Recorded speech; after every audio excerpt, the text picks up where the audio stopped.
2025년 4월 2일 백악관 로즈가든, 트럼프가 대형 차트를 들고 나와 이날을 해방의 날로 선포했습니다. 그날 하루 미국의 유효 관세율은 2.5%에서 27%로 뛰었습니다. 100년 만에 가장 높은 수준이었습니다. 발표 직후 S&P 500은 10% 넘게 무너졌습니다. 질문 하나 드리겠습니다. 이 관세 누가 낸다고 생각하시나요? 외국 기업이라는 답 오늘 뒤집힙니다. 많은 분들이 외국 기업이 내는 거 아니냐고 답합니다. 그런데 텍스 파운데이션 추정에 따르면 미국 가게 한 집당 2025년 약 $1,000, 2026년 약 $1,500의 추가 부담이 전망됩니다. 한국도 안전하지 않습니다. 관세 피해 위험도 세계 6위, 수출 기업 10곳 중 6곳이 파도를 맞습니다. 이야기는 한 번이 아닙니다.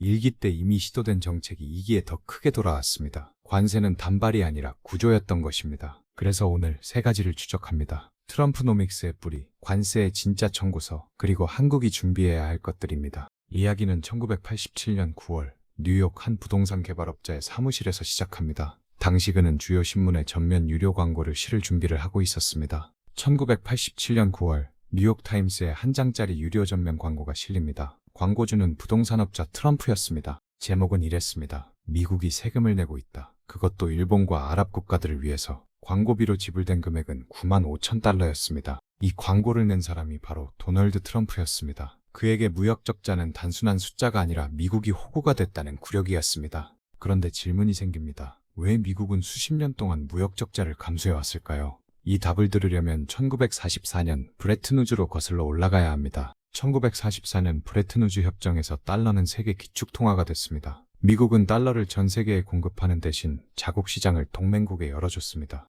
구조는 이런 식이었습니다. 달러가 공급되면 동맹국 수출이 성장하고 그 수출품이 미국 시장에 진입하면서 미국은 무역 적자를 떠안습니다. 무역 적자는 실수가 아니라 설계의 일부였던 것입니다. 미국은 이 구조를 통해 냉전에서 우위를 잡았습니다. 일본, 독일, 한국 같은 동맹국이 미국 시장에서 성장하며 소련 진영에 맞서는 전선이 됐습니다. 문제는 1970년대에 터졌습니다. 일본 자동차가 미국 도로를 채우기 시작한 것입니다. 도요타와 혼다가 GM과 포드의 자리를 빠르게 파고들었습니다. 자동차 도시 디트로이트가 흔들렸습니다. 공장이 문을 닫고 일자리가 사라지고 도시의 인구가 빠져나갔습니다. 미국 제조업의 자존심에 금이 가기 시작했습니다. 1985년 미국은 처음으로 달러를 무기처럼 썼습니다. 뉴욕 플라자 호텔에서 미국, 일본, 독일, 영국, 프랑스 5개국이 만났습니다. 이른바 플라자 합의입니다. 5개국은 달러를 의도적으로 절하시키기로 합의했습니다. 엔화는 2년 만에 50%나 절상됐고 일본의 수출 경쟁력은 급격히 깎였습니다. 1990년대는 자유무역의 황금기였습니다. 나프타가 출범하고 WTO가 만들어졌습니다. 글로벌 공급망이 촘촘해지고 세계 GDP는 빠르게 성장했습니다. 그런데 2001년 게임이 완전히 바뀌었습니다. 중국이 WTO에 가입한 것입니다. 저임금 노동력과 정부 지원을 무기로 중국은 세계의 공장을 빠르게 흡수했습니다. 경제학자들은 이를 차이나 쇼크라고 부릅니다. 2001년부터 2011년까지 미국에서만 제조업 일자리 240만 개가 사라졌습니다. 사라진 일자리의 상당수가 중서부 공업지대, 이른바 러스트벨트에 몰려 있었습니다. 오하이오, 미시간, 펜실베이니아의 공장문이 차례로 닫혔습니다. 이 40년의 분노를 정치적 자산으로 끌어올린 사람이 바로 트럼프입니다. 2016년 대선에서 그는 러스트벨트를 휩쓸며 백악관에 입성했습니다. 트럼프노믹스의 철학은 세 가지로 요약됩니다. 하나, 관세로 무역 적자를 줄인다. 둘, 감세로 기업을 미국에 붙잡는다. 셋, 이민을 줄여 자국 노동시장을 지킨다. 그런데 이런 실험 미국 역사의 처음이 아니었습니다. 1930년 스무트홀리 관세법, 수입품의 50% 이상의 관세를 부과한 바로 그 법입니다. 결과는 대공황의 심화로 기록됐습니다. 2017년 1월 20일 취임 첫날 트럼프가 TPP 탈퇴에 서명합니다. 12개국 7년 협상이 펜 끝에 지워졌습니다. 12개국이 3년간 협상한 환태평양 파트너십 협정이 단 하루 만에 폐기됐습니다. 트럼프는 미국 우선주의를 구호가 아니라 행동으로 보여줬습니다. 2017년 12월 세금 감면 일자리법 TCJA가 통과됐습니다. 법인세가 35%에서 21%로 내려갔습니다. 레이건 이후 최대 규모 10년간 1조 5천억 달러였습니다. 규제 완화도 병행됐습니다. 환경규제, 금융규제, 에너지 개발 제한이 줄줄이 풀렸습니다. 기업 투자가 살아났고 실업률은 50년 만에 최저로 내려갔습니다. 2018년 3월 드디어 본게임이 시작됐습니다. 무역확장법 232조가 발동돼 전 세계 철강에 25%, 알루미늄에 10% 관세가 붙었습니다. 캐나다도, 유럽도 예외가 아니었습니다. 전통적 동맹국조차 안보 위협이라는 근거로 관세 대상이 됐습니다. 동맹의 의미가 한 번 흔들린 순간이었습니다. 2018년 7월 중국산 340억 달러 규모 제품에 25% 관세가 부과됐습니다. 중국도 즉각 맞섰습니다. 미국산 대두, 돼지고기, 자동차가 보복 관세에 타깃이 됐습니다. 관세 대상은 2,500억 달러, 이어 5천억 달러로 빠르게 확대됐습니다. 사실상 중국의 모든 수출품이 미국 세관의 감시 아래 들어온 것입니다. 미국 농민들이 가장 먼저 청구서를 받았습니다. 아이오와의 한 대두 농가는 수확해둔 대두를 창고에 쌓아두고만 있었습니다. 중국이 사주지 않으니 팔 곳이 없었습니다. 미국 정부는 농민을 위해 약 230억 달러 규모의 시장 촉진 지원을 직접 지급했고 관련 무역구제 패키지 전체로는 약 280억 달러 규모였습니다. 관세 수입으로 거둔 돈이 보조금으로 다시 빠져나간 셈입니다. 2018년 4분기 증시가 흔들렸습니다. S&P 500은 한 해 동안 약 20% 하락했습니다. 월가에서는 관세발 경기 둔화라는 단어가 처음 본격적으로 등장했습니다. 중국의 전략은 인내였습니다. 빠른 협상에 나서기보다 관세 우회 경로를 만드는 쪽을 선택했습니다. 수출 경로가 조용히 바뀌기 시작했습니다. 중국산 제품은 멕시코, 베트남, 말레이시아를 거쳐 다시 미국 시장에 도착했습니다. 라벨만 달라졌을 뿐 본질적으로 같은 공급망이 살아있었습니다. 결과는 의도와 달랐습니다. 센서스국 무역 통계 기준 미국의 대멕시코 무역 적자는 오히려 크게 증가했고 멕시코를 통한 수입도 빠르게 늘었습니다. 관세가 원래 줄이려던 숫자가 늘어난 것입니다. 2020년 1월 18개월 협상 끝에 1단계 미중 무역 합의가 서명됐습니다. 중국은 미국산 제품을 2년간 2천억 달러 추가 구매하겠다고 약속했습니다. 2달 뒤 코로나19가 터졌습니다. 각국이 봉쇄에 들어갔고 글로벌 공급망 자체가 흔들렸습니다. 무역 합의 이행은 물리적으로 어려워졌습니다.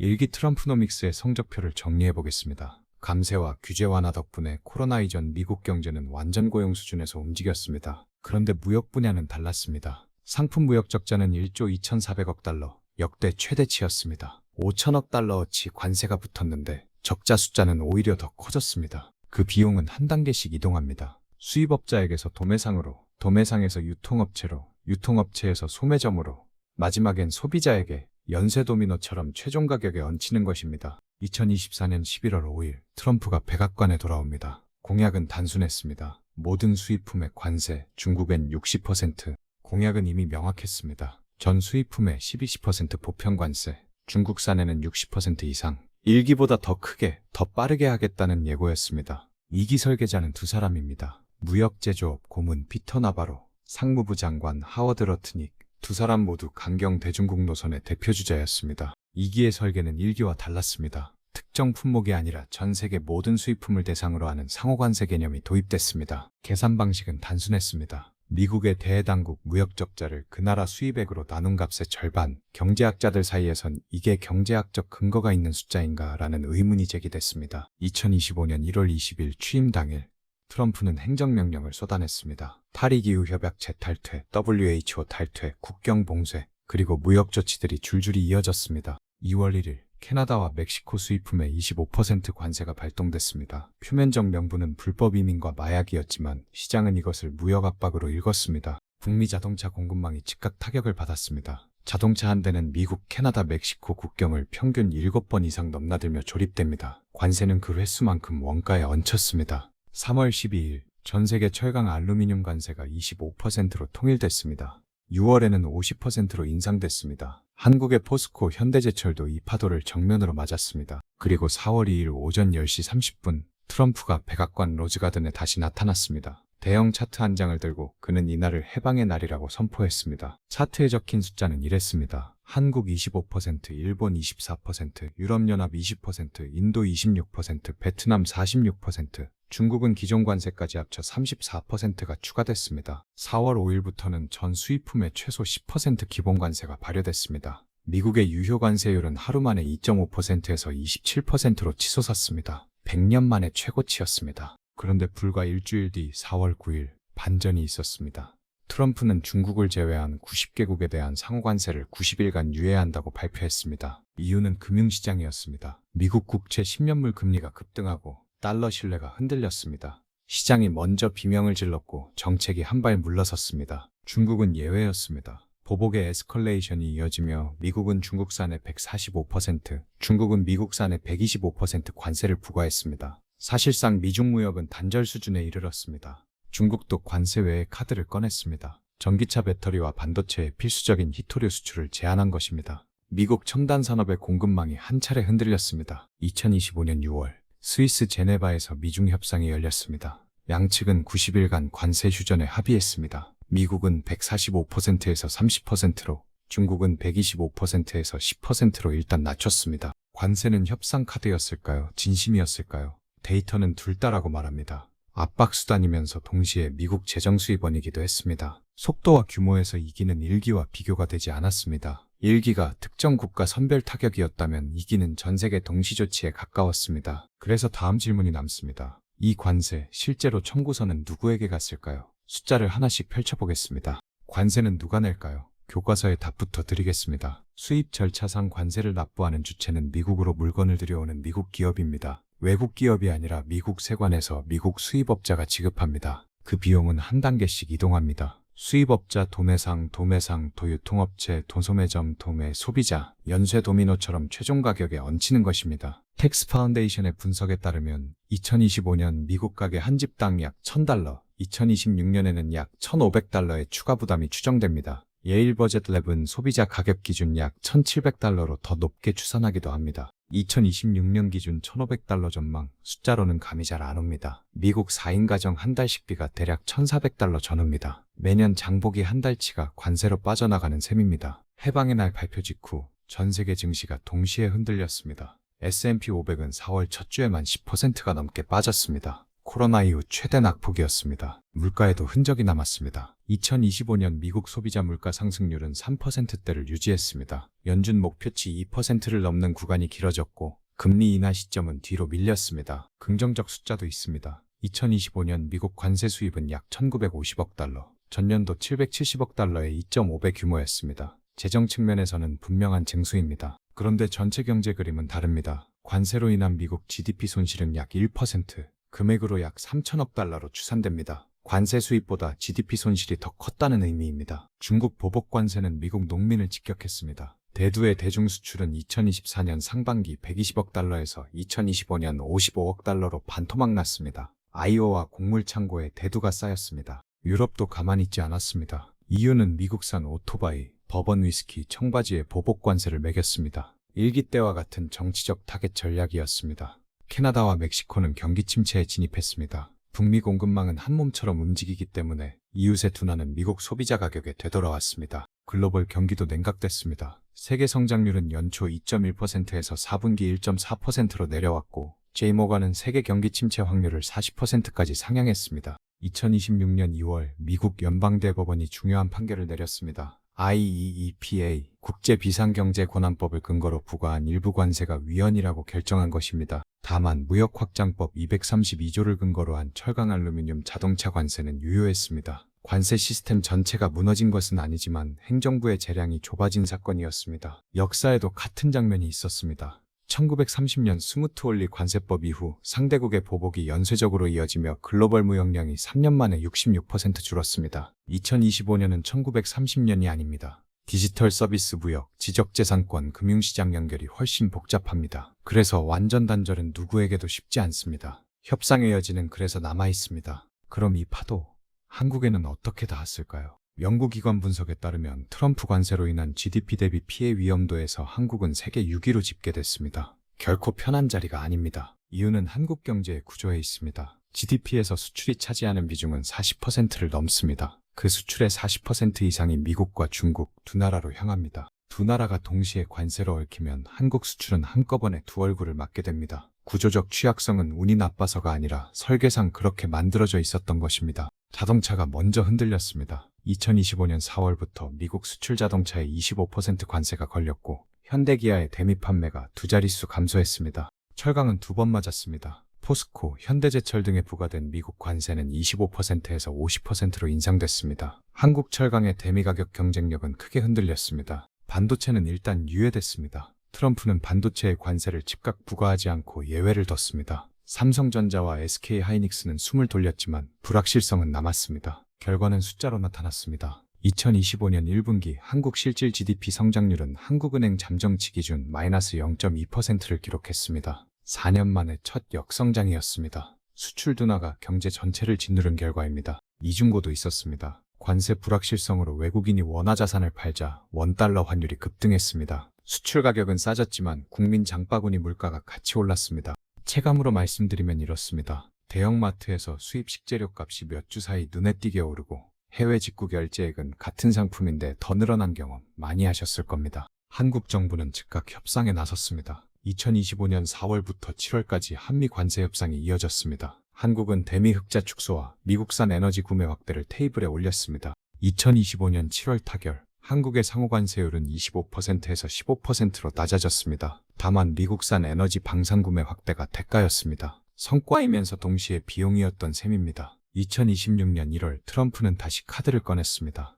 한미 전략적 투자관리 특별법이 국회에서 통과되지 않으면 관세를 15%에서 25%로 되돌리겠다는 경고였습니다. 한국 기업들은 기다리지 않고 움직였습니다. 현대차, LG에너지솔루션, 삼성 SDI가 잇따라 미국 내 투자 규모를 늘렸습니다. 관세를 피하는 가장 직접적인 방법이었습니다. 대표 사례가 현대차 조지아 메타플랜트입니다. 55억 달러가 투입된 이 공장에서 생산된 차는 미국산으로 분류돼 관세를 건너뛰게 됩니다. 공급망 다변화도 조용히 진행됐습니다. 중국, 미국 의존도를 낮추고 베트남, 인도, 말레이시아로 생산기지를 분산하는 움직임이 본격화됐습니다. 수년이 걸리는 전환입니다. 한국은 이번 관세 국면에서 수출 의존형 경제구조의 취약점을 정면으로 마주했습니다. 남이 기침하면 우리가 감기에 걸리는 구조, 그 민낯이 드러난 것입니다. 이것이 지금 우리 상황입니다. 그럼 개인 차원에서 어떤 준비가 가능할까요? 다음 장에서 구체적으로 정리해 보겠습니다. 그래서 우리는 지금 무엇을 해야 할까요? 개인이 관세를 막을 수는 없습니다. 그러나 관세의 파급을 미리 읽고 움직이는 것은 가능합니다. 준비는 거창할 필요가 없습니다. 첫째, 관세는 결국 가격 상승으로 옵니다. 수입 의존도가 높은 품목, 특히 전자제품, 의류, 일부 식재료는 단기 가격 변동성이 커질 수 있습니다. 둘째, 환율과 물가는 같이 움직입니다. 원달러 환율이 오르면 수입 물가가 따라 오릅니다. 해외여행, 직구, 외화예금 같은 의사결정은 이 흐름을 한 박자 먼저 반영하는 편이 낫습니다. 셋째, 포트폴리오 관점입니다. 수출 비중이 높은 기업과 내수 기반 기업의 민감도는 다릅니다. 자산을 한쪽 산업에만 몰아두지 않는 것이 기본 원칙이 됩니다. 넷째, 달러 자산에 대한 최소한의 이해가 필요합니다. 관세 국면에서 원화가 약세를 보이면 달러로 표시된 자산은 한국인 입장에서 완충 역할을 하기도 합니다. 다섯째, 커리어 관점입니다. 수출 의존 산업의 파급을 직접 받을 수 있는 직군과 내수 서비스 콘텐츠 기반 직군의 사이클이 다릅니다. 본인 업이 어디 있는지부터 확인해 볼 가치가 있습니다. 국가 차원의 대응도 함께 움직이고 있습니다. 공급망 다변화, 미국 현지 투자, 내수 서비스 콘텐츠 산업 확장, 그리고 기술 자립도 강화가 동시에 진행되고 있습니다. 역사적으로 한국은 외부 충격에 여러 번 노출됐습니다. 1973년 오일 쇼크, 1997년 외환위기, 2008년 금융위기, 2020년 코로나, 그리고 지금의 관세 파도입니다. 공통된 패턴이 있습니다. 위기는 항상 준비된 사람에게는 기회의 얼굴을, 그렇지 않은 사람에게는 비용의 얼굴을 보여줬습니다. 이 차이는 운이 아니라 준비의 결과였습니다. 지금 남은 질문은 이것입니다. 관세의 청구서가 우리 집 앞에 도착했을 때 우리는 그것을 비용으로 받을 것인가? 아니면 정보로 읽을 것인가? 데이터는 이미 많은 것을 말하고 있습니다. 2026년 미국 가계부담 약 1,500달러 전망, 한국 1분기 GDP-0.2%, 글로벌 성장률 2.1%에서 1.4%로 숫자는 숨지 않았습니다. 중요한 건 이 숫자를 나의 월급, 나의 가계부, 나의 포트폴리오에 연결해서 읽는 습관입니다. 거시뉴스와 개인 지갑은 생각보다 가깝게 붙어 있습니다. 그럼 오늘의 교훈을 정리해 보겠습니다. 길게 풀었던 이야기의 핵심만 세 줄로 남기겠습니다. 교훈 하나, 관세는 외국이 아니라 결국 우리가 내는 세금입니다. 관세 인상은 결국 소비자 가격으로 전가됩니다. 교훈 둘, 무역 뉴스는 남의 이야기가 아니라 내 장바구니와 월급 명세서와 같은 주파수로 움직입니다. 교훈 셋, 파도를 막을 수는 없어도 파도가 올 시간을 알면 배 위치를 바꿀 수 있습니다. 자산 분산, 달러 이해, 커리어 위치 점검, 이 세 가지면 충분합니다. 트럼프노믹스는 하루의 이벤트가 아닙니다. 40년간 쌓여온 구조가 정책으로 튀어나온 현상입니다. 그래서 앞으로도 어떤 형태로든 반복될 가능성이 높습니다. 관세는 언제 다시 올지 모릅니다. 다만 그날 준비된 사람은 달라집니다. 역사는 반복되지 않지만 운율은 맞춥니다. 오늘의 관세도 훗날 누군가의 교훈이 될 것입니다.